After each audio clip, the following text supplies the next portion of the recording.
तो वो बेटा सदैव गलत मार्गों पर चला जाता है, क्योंकि पिता का धन है।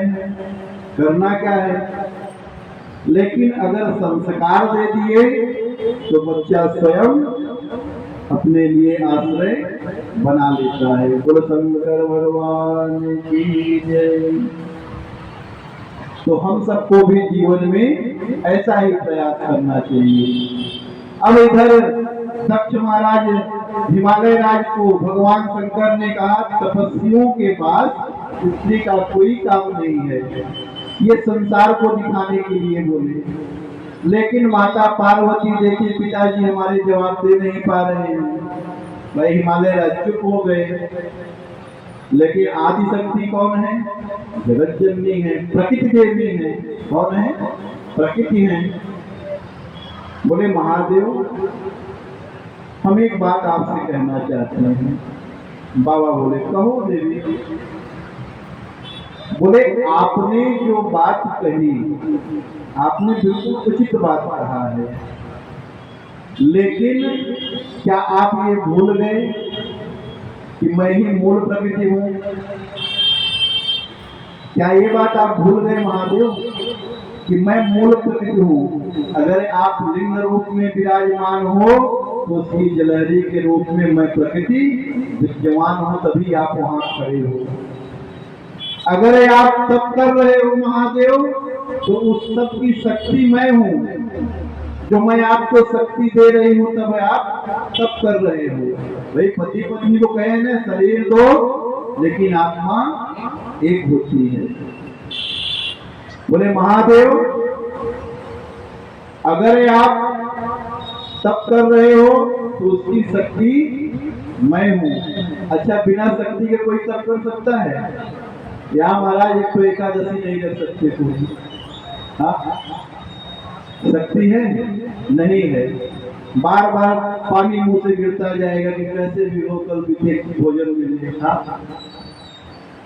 और अगर कोई बहुत दबाव बना के रहवा भी दिया है एकादशी, तो दूसरे दिन ऐसा बोलेंगे कि जैसे मानो बहुत बड़ा कार्य करके आए हैं। हाँ, बढ़िया बढ़िया आइटम बना के लाओ भोजन के लिए हमारे। कल व्रत से पता नहीं है। भैया व्रत करोगे वो आपको ही कल्याण देगा। हाँ, तो 15 दिन पे एक एकादशी का व्रत तो अवश्य किया करो। रह सको तो सोमवार भी रहो चारों। ये अपनी शक्ति की बात है। हम तो रहते नहीं केवल एक एकादशी को छोड़ के, कोई कितना भी बोले सर फट के। क्योंकि नियम जो अपनाओ, एक अपनाओ। 10 नियम में पढ़ोगे तो न ये हो पाएगा न वो हो पाएगा। क्योंकि अगर माला भी जपो, हमने कहा ना छोटा छोटा नियम अपनाओ, ज्यादा बड़ा अपनाने की जरूरत नहीं है। भाई भगवान के साथ राज करो, ये तो सब कर सकते हैं ना। तो बताए थे ना कितने लोग आज किए? कोई नहीं किया। सुबह भूल गए होंगे, सुबह भूल गए होंगे, जल चढ़ाए होंगे महादेव को, लेकिन घर से लेके निकले तो रात नहीं आया मन में कि ऐसा विचार करके चले। हाँ, एक शुरू हुआ तो 1 से 2 होगा, 2 से 4 भी हो जाएगा।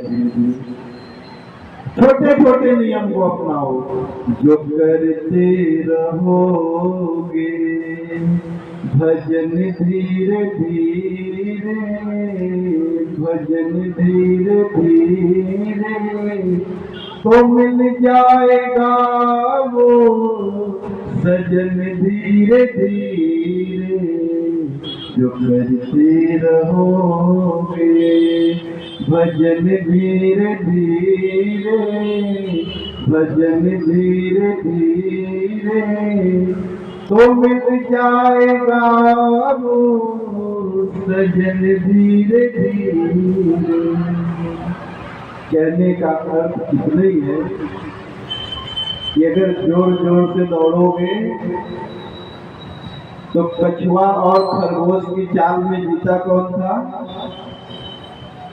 कितने लोगों ने पढ़ा है स्कूल में? हाँ, कछुआ और खरगोश की रेस में कौन जीता?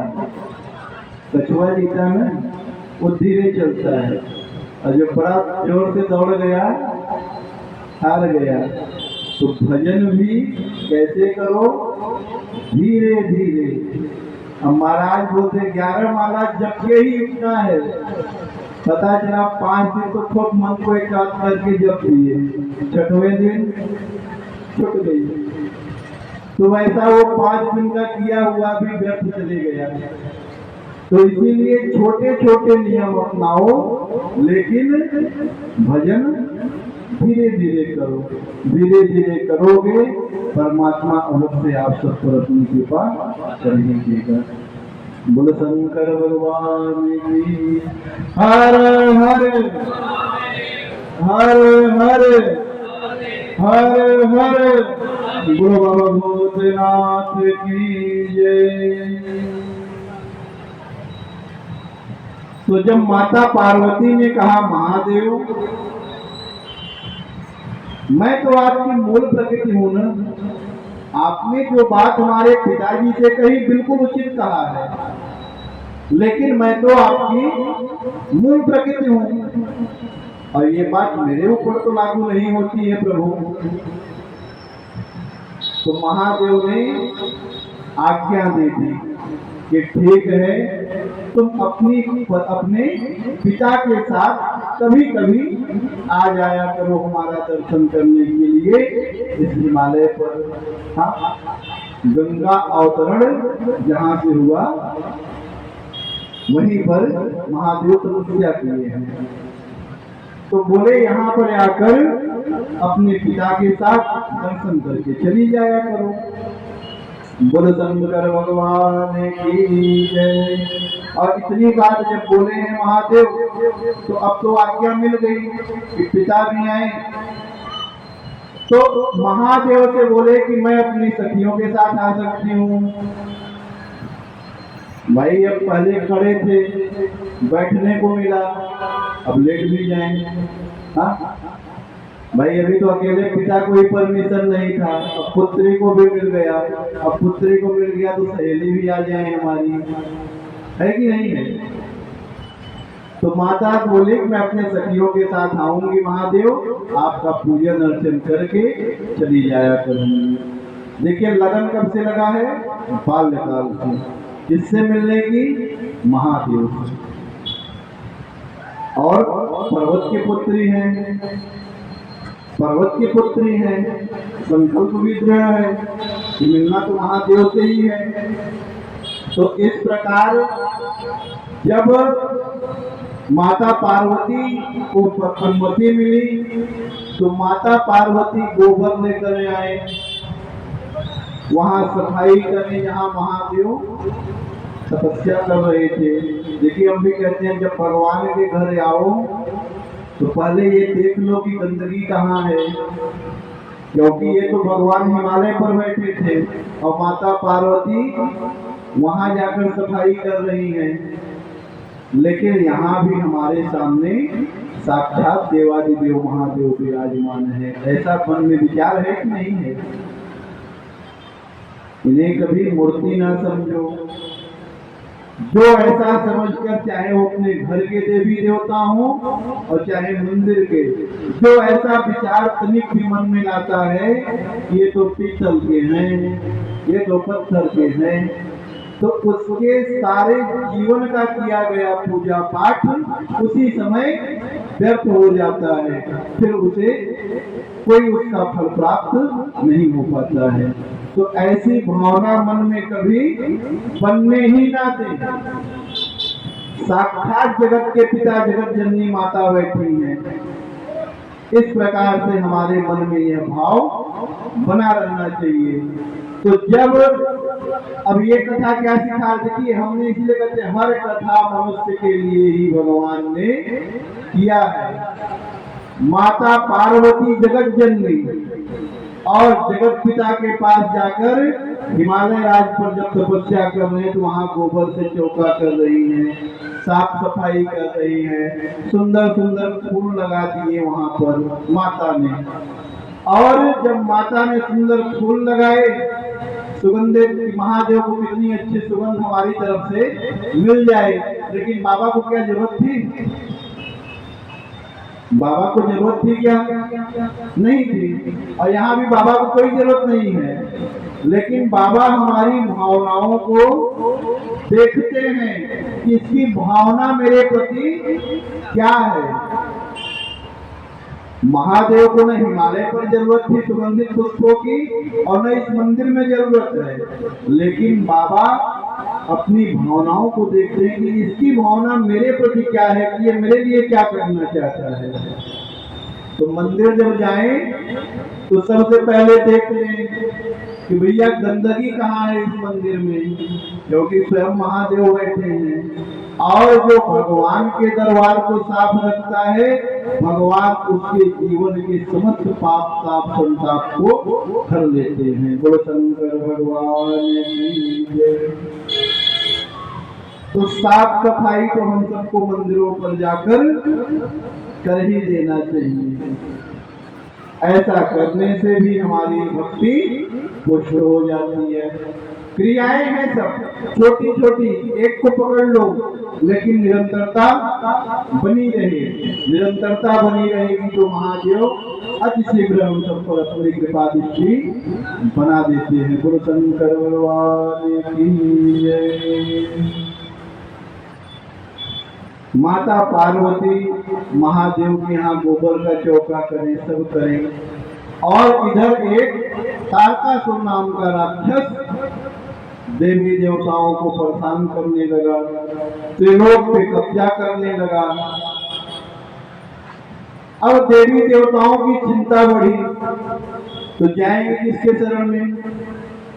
दादा के। भाई पिता कुछ नहीं कर सकेंगे, दादा भी कुछ बोल देंगे कि हमारे बस का भी नहीं है उसे हराना। अब जाओ परदादा के पास, वही कोई युक्ति बताएंगे करना क्या है। लेकिन जाए कैसे? तो देवता लोग पहले पिता के पास गए, ब्रह्मा जी के, कि पिताजी त्रिलोक को कब्जे में ले लिया, कैसे करना है बताओ कुछ, हम बड़े परेशान हैं। बोले उसका अंत कैसे होगा? बोले अंत महादेव और माता पार्वती से जो पुत्र होगा वही उसको मार सकता है, उसके अलावा कोई उसे नहीं मार सकता है। ऐसा वरदान तो हमने ही दिया है उसने। बोले ना कि वरदान देने के बाद जो भगवान कई बार फंस गए हैं। और भोले भंडारी धोती प्रसन्न, भस्मासुर आया और जब महादेव की तपस्या किया तो महादेव बोले क्या चाहिए? बोला जिसके ऊपर हाथ रखो भस्म हो जाए। और इतना बोला तो महादेव ने कहा तथास्तु। बोले हैं जो मान लो सब अच्छा है, ले जाओ हो जाएगा ऐसे ही। अब दुष्टों का स्वभाव, राक्षस का स्वभाव क्या है? दुष्टता। अब वरदान ले लिया तो क्या सोचा? अब वरदान तो मिल ही गया है, तो क्यों ना महादेव के ऊपर रख के हाथ इन्हें ही भस्म कर दूं और माता पार्वती को अपने साथ लेकर चल दूं। हाँ, क्योंकि दुष्टों की बुद्धि का क्या ठिकाना। और इतना जब बोले महाराज तो भगवान शंकर भी गड़बड़ा गए कि ये तो गड़बड़ हो गया, और ये वरदान दिया हूं तो इसको मैं झुकना भी नहीं सकता हूं। लेकिन महादेव उसी समय नारायण का ध्यान किए, आओ अब संभालो इसे। भाई भगवान नारायण कौन है? चलिया है ये, बहुत चलते हैं। देखो भोले की पूजा बड़ी आसान है, हम बार बार यही कहते हैं। भोलेनाथ की पूजा बहुत आसान है, आप कर लो सकते हो, हर व्यक्ति कर सकता है। लेकिन हमारे गोविंद की बड़ी कठिन पूजा है। हाँ, बड़ी कठिन पूजा। इनको तो इतना सेवा ही करना पड़ता है कि आदमी उसी में फंसा रहता है, उसे और कुछ सोचने का ही मौका नहीं मिलता। लेकिन महादेव तो हर प्रकार प्रसन्न है। जल भी न चढ़ाओ बम बम बोल दिए तब भी प्रसन्न, जल चढ़ा दिए तब भी प्रसन्न, नहीं चढ़ाए तब भी प्रसन्न। आके हाथ भी जोड़ लिए प्रसन्न, न भोग लगाओ तब भी प्रसन्न। हाँ, लेकिन गोविंद को, उनको तो 4 टाइम भोग लगाओ, सुलाओ, नहलाओ, इत्र लगाओ, सुंदर सुंदर कपड़े पहनाओ, नाना प्रकार के मुकुट सजाओ, माला पहनाओ, बंसी धराओ, बहुत बड़ी सेवा है गोविंद की। भोलेनाथ तो कुछ नहीं सेवा लेते हैं, बड़ी आसान सेवा देती है कि भक्त, क्योंकि देखिए कौन है भाई, सृष्टि को जिसने बनाया है, तो बाबा जानते हैं कि भाई नारायण को तो हमने बनाया, नारायण सेवा ले रहे कोई बात नहीं है, लेकिन अगर मेरा बच्चा अगर उनकी सेवा न कर पाए तो मेरी तो कम से कम करके मुक्ति पालेगा। तो इसलिए महादेव ने अपनी पूजा को इतनी सरल विधि से रख दिया है। लेकिन अगर हम न करें तो गलती किसकी? महादेव की, हमारी। बोलो शंकर भगवान की। श्रावण मास चल रहा है, कथा न सुने तो गलती किसकी? हमारी। तो इसलिए माताओं खूब भगवान का ध्यान किया करो। गोविंद आकर उसी की बातों में लगाकर ऐसा नृत्य कराए कि उसी का हाथ उसी के सर पर रखवा दिए और वह स्वयं भस्म हो गया। बोलो शंकर भगवान की। तो बाबा इतने सीधे हैं और इतने सरल देवता का पूजन करते हो, कितने भोले भंडारी हैं हमारे। तो करो, महादेव श्रावण मास में सुना हुआ एक एक दिया हुआ क्षण कभी व्यर्थ नहीं जाने वाला है। बाबा उसे सोच समेत हमें लौटा देंगे 1 वर्ष के अंदर अंदर, लेकिन विश्वास खुद रहना चाहिए हमारा। हाँ, इस प्रकार हम सबको भगवान की सेवा करनी चाहिए। अब इधर तारकासुर के उत्पात से सारे देवता परेशान, ब्रह्मा जी के पास गए, पिताजी कुछ रास्ता बताओ, क्योंकि बेटा फंसा है। आप लोग इधर देखो, जो आएगा वो चढ़ाएगा, बैठेगा। हाँ, कथा में जो ध्यान भटकाए वो भी समझो कलयुगी गड़बड़ कर रहा है। बोलो शंकर भगवान की। हम इसीलिए कहते हैं कोई भी आओ, जैसा जगह मिले वहां बैठ जाओ। हाँ, तो साथ तो बाद में भी चढ़ेगा। तो जब महादेव से इस प्रकार हुए तो देवता लोग वहां त्राहीमाम करने लगे, जब जाए तो कहाँ जाए प्रभु? तो ब्रह्मा जी के पास गए। ब्रह्मा जी ने कहा, इंद्र काम को भेजो, क्योंकि बाबा तो समाधि लगाए बैठे हैं और उनके ध्यान को कौन तोड़े। और जब उनका ध्यान टूटेगा तब पार्वती के साथ विवाह होगा और तब उनको पुत्र प्राप्त होगा और वही पुत्र इसको मारेगा।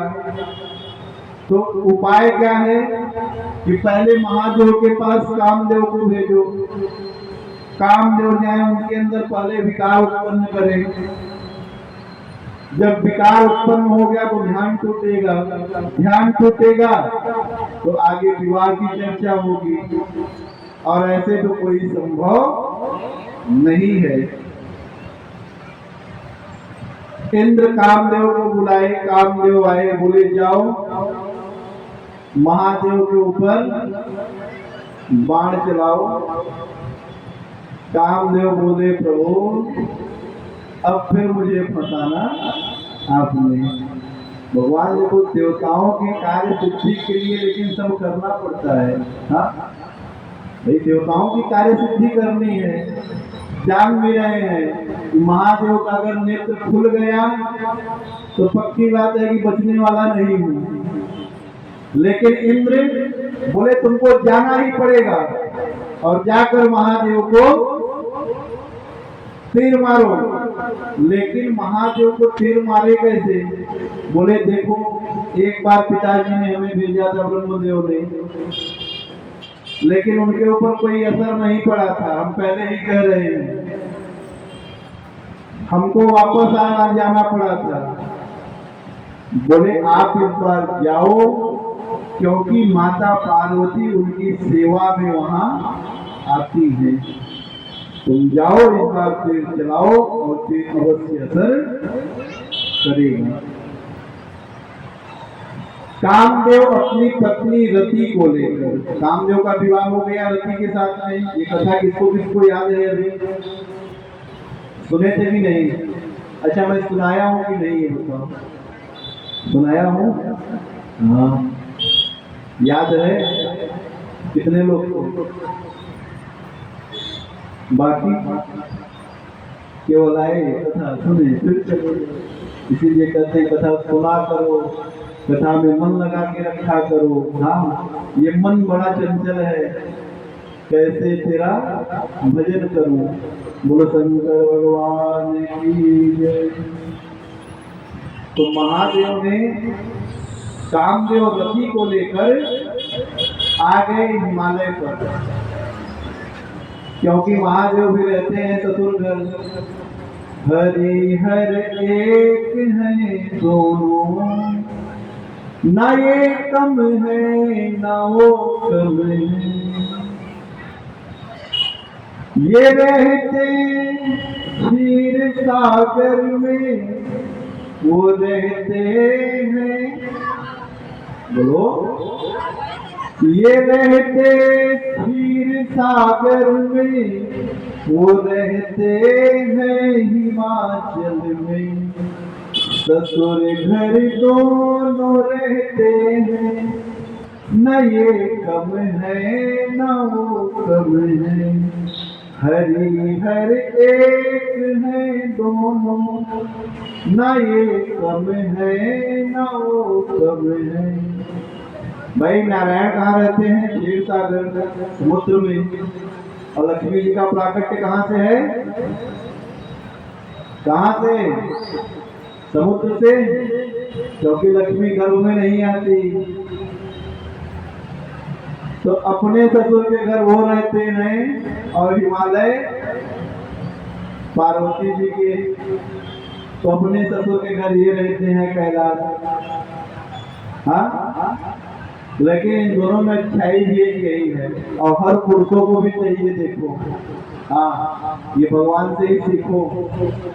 जो करता है बड़ी अच्छी बात है, जो नहीं करता वो पिया उमा की बात ये माने, रमा की बात वो माने।